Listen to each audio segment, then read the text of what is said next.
Taste లో good, సిటీలో street food, నగర వాసులను ఉవ్విళ్లూరిస్తున్న వీధి తినుబండారాలు. పూర్తి వివరాలకు చదవండి రేపటి సాక్షి దినపత్రిక.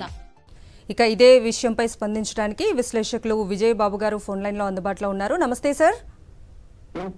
కోట్లాది మంది భక్తుల మనోభావాలు దెబ్బతీసేలా ఒక సీఎం హోదాలో ఉన్నటువంటి వ్యక్తి లడ్డు కల్తీ అయిందంటూ ఎలా స్టేట్మెంట్ ఇస్తారంటూ కూడా ఇవాళ సుప్రీంకోర్టు ప్రశ్నించింది. దీనిపై ఎలా చూడాలి సార్? దీన్ని ఎలా చూడాలి?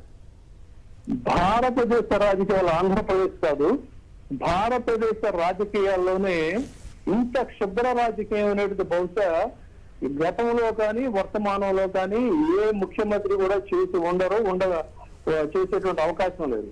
అంతేకాకుండా సాక్షాత్తు అత్యున్నత న్యాయస్థానం అనేటువంటి భారత సుప్రీం కోర్టు అనేటువంటిది ఈ రోజున చాలా విస్పష్టంగా ప్రతి వ్యాఖ్య కూడా ఒక చెంపపెట్టు లాంటిది. ఆంధ్రప్రదేశ్ ప్రభుత్వం మొహం మీద గుద్దినటువంటి రీతిలో చేసినటువంటి వ్యాఖ్యలుగా వీటిని చూడాలి. ఒక్క క్షణం కూడా చంద్రబాబు నాయుడు గారికి ఆ పదవిలో కొనసాగేటువంటి నైతిక హక్కు అయితే లేదు. కానీ ఆయన వ్యవహార శైలి మనకు తెలుసు కాబట్టి ఇలాంటి వాటికి ఆయన చెబుతారు మనం అనుకోలేం. కానీ ఏ కోట్లాది మంది భక్తులైతే చాలా రోజులుగా వాళ్ళు మదన పడుతూ ఉన్నారో ఈ క్షుద్ర రాజకీయంలో ఎంత వాస్తవం ఉందని, ఆ భక్తులందరూ కూడా డెఫినెట్ గా ఒక తమ గళాన్ని వినిపించాల్సినటువంటి అవసరం ఉంది. ఈ క్షుద్ర రాజకీయానికి కలియుగ వైకుంఠం అయినటువంటి వెంకటేశ్వర స్వామిని, ఆయన పవిత్ర ప్రసాదాన్ని క్షుద్ర రాజకీయాల్లోకి లాగినటువంటి సందర్భంలో చంద్రబాబు నాయుడు గారు మీరు తక్షణం రాజీనామా చేయండి అని డిమాండ్ చేయాలి. అయితే సుప్రీంకోర్టు వ్యాఖ్యలు ఎంత ఇదిగా ఉన్నటువంటి సూటిగా ముక్కు మీద గుద్దినటువంటి రీతిలో దేవుడిని రాజకీయాల్లోకి లాగొద్దని చెప్పని వ్యాఖ్యానించారు. కోట్లాది భక్తుల మనోభావాలు గాయపరిచారని చెప్పారు. మనం మొదటి నుంచి కూడా అనేక రోజులుగా వాదిస్తున్నట్టుగా రిజెక్ట్ చేసిన నెయ్యిని వాడినట్లు ఆధారాలు లేవు కదా. తర్వాత ఎన్డీడీబీ ఒక్క ల్యాబ్ రిపోర్టునే, అది కూడా మనం పదే మాట్లాడాం. ఒక్క ల్యాబ్ రిపోర్టునే మీరు ఎందుకు బేస్ చేసుకున్నారు? ఆ ల్యాబ్ రిపోర్ట్ కనుక ఉన్నటువంటి చిదంబర రహస్యం ఏంటనేది కూడా నిన్న సాక్షిలోనే వచ్చింది. కాబట్టి ఎక్కడ లాలూచి పడ్డారు వీళ్ళు? ఇది కూడా ఈ నిజాలు కూడా నిగ్గు తేలాలి. రాజ్యాంగబద్ధ పదవిలో ఉన్నటువంటి వ్యక్తి మీడియాకి ఎందుకు ఎక్కాడు? అంతేకాకుండా జూలైలో రిపోర్ట్ వస్తే సెప్టెంబర్ లో మాట్లాడటం ఏంటి? ఇంత దాదాపుగా ఏంటంటే నిలదీసి అణువు కూడా శూలశోధన చేసినటువంటి రీతిలో ఈ ఇష్యూస్ అన్ని కూడా సుప్రీంకోర్టు వ్యాఖ్యానించింది. కాబట్టి ఇక్కడ ఇంకో గమ్మత్తు ఇదేంటంటే పెట్టుకున్న అడ్వకేట్ ఎవరండి? సిద్ధార్థ లోధర్. ఎవరు ఈ సిద్ధార్థ లోధర్ అంటే చంద్రబాబు నాయుడు గారిని అరెస్ట్ చేసినప్పుడు ఆయన బెయిల్ కోసం ఆ రోజుల్లో విన్నాం మనం, గంటకి ఎన్నో కోట్ల రూపాయలు చెల్లించి మరి పెట్టుకున్నారని చెప్పని. అటువంటి గంటకి కొన్ని కోట్ల రూపాయలు చెల్లించేటువంటి వ్యక్తిని టీటీడీ తరఫున అడ్వకేట్ గా ఈ రోజున పెట్టారు. అంటే ఇది కూడా దాదాపుగా వాళ్ళు చేసినటువంటి అబద్ధపు ప్రచారాన్ని సమర్థించుకోవడం కోసం స్వామివారి ధనాన్ని కూడా, ఇది ఏ ఖాతా నుంచి వెళ్ళిందో కూడా చెప్పాల్సిన అవసరం ఉంది. స్వామివారి కోట్లాది రూపాయలని కూడా తాము చేసిన తప్పుడు పనులను సమర్థించుకోవడం కోసం అత్యంత ఖరీదైనటువంటి అడ్వకేట్ ని పెట్టుకున్నారు. కానీ ఫలితం లేకపోయింది. ఆ ధనం, ఆ నిధి కూడా ఏ నిధి నుంచి ఖర్చు చేశారో దాన్ని కూడా చెల్లించాల్సినటువంటి అవసరం ఉందని మనం డిమాండ్ చేయాలి. కూడా ఇంత క్షుద్ర రాజకీయాలకి దేవుణ్ణి వాడుకోవటం అనేది అయితే పరమ దుర్మార్గం. ఇంకా ఈ బుకాయింపులు, ఈ దీక్షలు, ఆ దీక్షలు, ఈ దీక్షలు ఇలాంటివన్నీ మానుకొని తక్షణం పిట్టాబేలా సర్దుకొని రాజీనామా చేయాలి. అన్కండిషనల్ గా ఈ దేశ ప్రజలకి, ఒక రాష్ట్ర ప్రజలకే కాదు, అన్కండిషనల్ గా ఈ దేశ ప్రజలకు కూడా క్షమాపణ చెప్పాల్సిన అవసరం ఉంది. కాదన్నట్టయితే ఇటువంటి ఒక చరిత్ర ఒక మచ్చగా ఇది మిగిలిపోతుంది తప్ప మరొకటి కాదు. అందుకని బహుశా అయితే ఇంకొకటి మనం నిన్న కూడా చెప్పుకున్నాం, ఇద్దరు కూడా న్యాయమూర్తులు, విశుద్ధ ధర్మాసనం ఈ రోజున ఉన్న న్యాయమూర్తులు కూడా చాలా గొప్పవారమ్మా వాళ్ళు.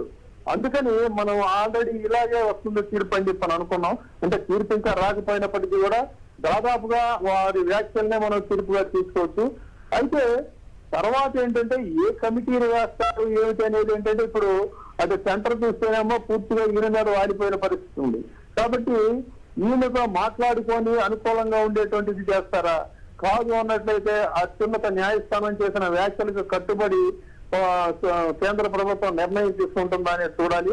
మొత్తంగా అయితే మాత్రం పూర్తిగా ఈ ఎన్డీఏ కూటమి పరువు, ఒక చంద్రబాబు పరువు తన పరువు తీసుకోవాలా, యావత్ కూటమి పరువు పోయింది. తర్వాత వీరతాళ్ళు వేసుకొని ఈ చర్మ వేషధారులు మేము హిందూ ప్రతినిధులని పేత్రేగిపోయి ఎవరైతే వాగారో వాళ్ళందరూ కూడా ఇవాళ తోకలు ముడిచేటువంటి పరిస్థితి వచ్చింది. అందుకనే ధర్మం గెలిచింది.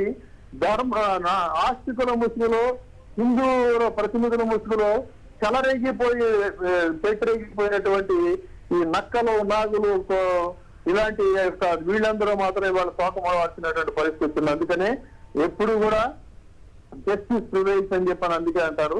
కాబట్టి ఒక్క క్షణం కూడా ఇక చంద్రబాబు నాయుడు గారికి కంటిన్యూ అవడానికి వీల్లేదు.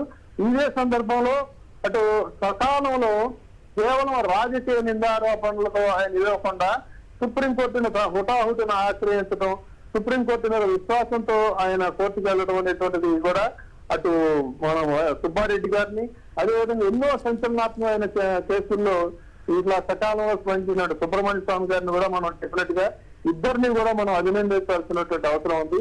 ఇది మళ్ళీ ధర్మ రక్షణ కోసం చంద్రబాబు నాయుడు గారు రివైన్ చేసే వరకు కూడా ఒక ధర్మ పోరాటాన్ని కూడా ఆరంభించాల్సిన అవసరం అయితే ఉంది. విజయబాబు గారు, అంటే ఎప్పుడైతే ప్రాథమిక దశలోనే ఈ లడ్డు కల్తీ వ్యవహారానికి సంబంధించి మేము గుర్తించిన వెంటనే సరైన నాణ్యత లేదు, నెయ్యిని వెంటనే రిజెక్ట్ చేశాము, వాటిని అసలు వాడలేదు అంటూ టీటీడీ ఈవో శ్యామలారావు గారు స్టేట్మెంట్ ఇచ్చారు. ఈ విషయం పబ్లిక్ డొమైన్లో ఉంది అని తెలిసి కూడా వెంటనే మళ్ళీ టీటీడీ ఈవో శ్యామలారావు గారు మాట మార్చడాన్ని ఈ విషయంపై ఇవాళ సుప్రీంకోర్టు కూడా చాలా గట్టిగానే ప్రశ్నించింది. సో దీనిపై మీ విశ్లేషణ ఏంటి విజయబాబు గారు? అసలు సుప్రీంకోర్టు ప్రతి పాయింట్ ని కూడా ఒక పాయింట్ అని కాదు, చాలా ప్రతి పాయింట్ ని కూడా చాలా అద్భుతంగా వాదించారు. తర్వాత అన్నారు, వారు ఏమన్నారు, ఆల్రెడీ పబ్లిక్ డొమైన్ లో ఉంది కదా, ఉన్నప్పుడు ఎందుకు మీరు మీడియాని ఎందుకు ఆశ్రయించాల్సిన అవసరం వచ్చింది అనేది కూడా చాలా స్పష్టంగా అక్కడే దొరికిపోయారు కదా. ఎందుకు మీరు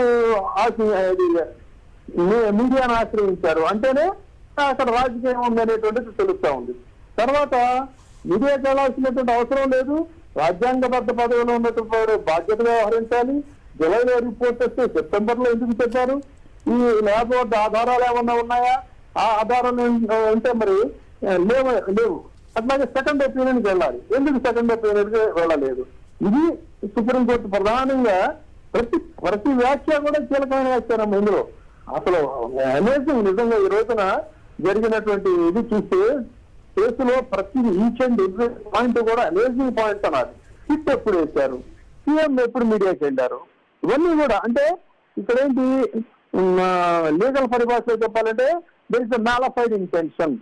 మ్యాలఫైడ్ ఇంటెన్షన్ తోనే మీరు హిట్ వేశారు, మ్యాలఫైడ్ ఇంటెన్షన్ తోనే మీరు మీడియా ముందుకు వెళ్ళారు, మ్యాలఫైడ్ ఇంటెన్షన్ తోనే ఇప్పుడు ఆగస్టులో జరిగిన దాన్ని మీరు సెప్టెంబర్ లో చేశారు. ఇవన్నీ కూడా కోర్టు వారు గ్రహించారు. కాబట్టి ఆ పాయింట్లన్నీ కూడా ఇందులో డెఫినెట్ గా ఆయన ప్రైమా ఫేసీలో ఆయన దోషిగా తేలాడు, ఇందులో సందేహం లేదు.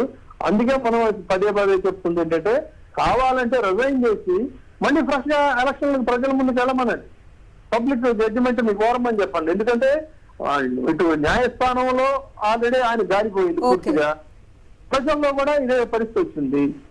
ఇంకా పదవి పట్టుకొని వేలాడటం అంటే చరిత్ర క్షమించలేదు. ఓకే విజయబాబు గారు, థ్యాంక్ యూ మీ విశ్లేషణ అందించినందుకు.